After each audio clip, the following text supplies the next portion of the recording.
Code of Federal Regulations, section 50.23 and 24, it is illegal to make anybody participate in an experimental program using coercion.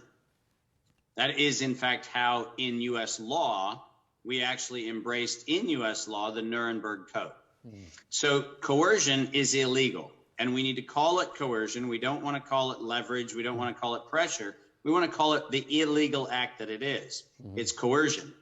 And that becomes important because under 18 U.S. Code, section 2331, and then subsection 802, inside of the definition of domestic terrorism is any time a U.S. citizen or a government in the U.S.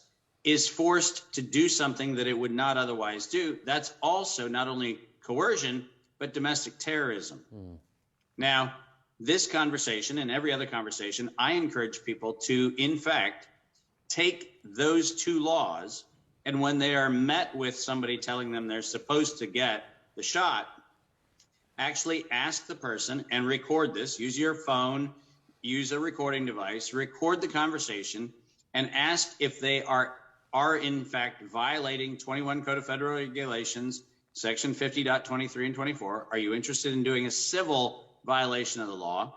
And if they say yes, they're cool with that, then say, are you willing to violate 18 U.S. Code section 2331, which says that it is illegal to coerce a population, and that is a felony, and the felony has a 99-year prison term with it. Wow.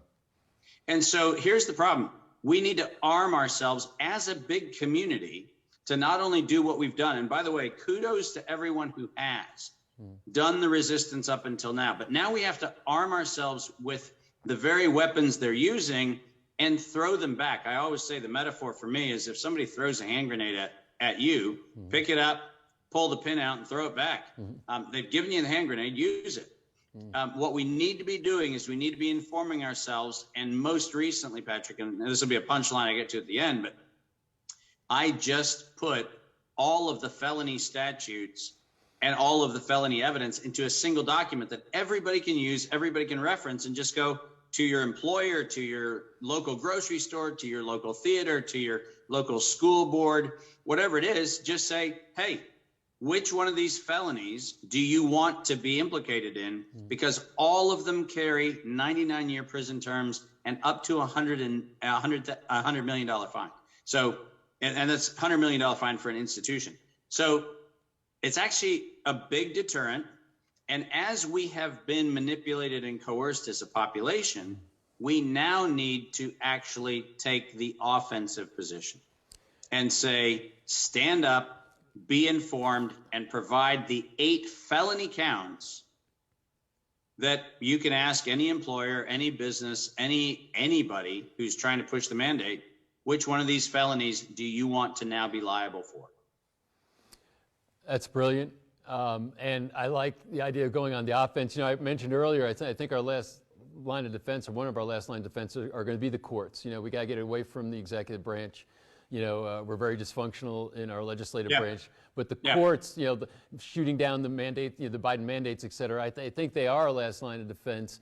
I'm always, you see me smile or kind of chuckle as you're quoting line and verse on these statutes. You know, it's like, you know, how you have all this stuff in your brain is amazing to me.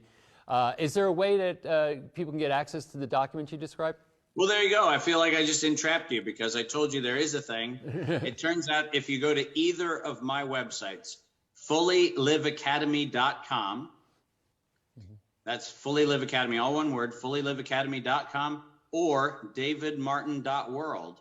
If you go to either of those two and click on the Attorney General link, what you'll get is actually the criminal indictment template, which has all 8 felony counts that are actually listed right there. And you can download those, as I encouraged people to do yesterday.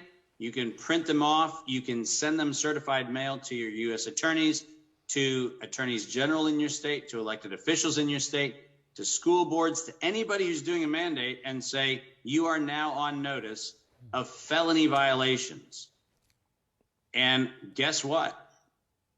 Like you just said, the courts are, in fact, going to ultimately deal with this issue, And if you have gathered evidence in your own coercion and your own manipulation of the things that have been foisted upon you, you will actually be part of the class that one day recovers those damages. So I say stand firm, inform yourself, get evidence, and take action.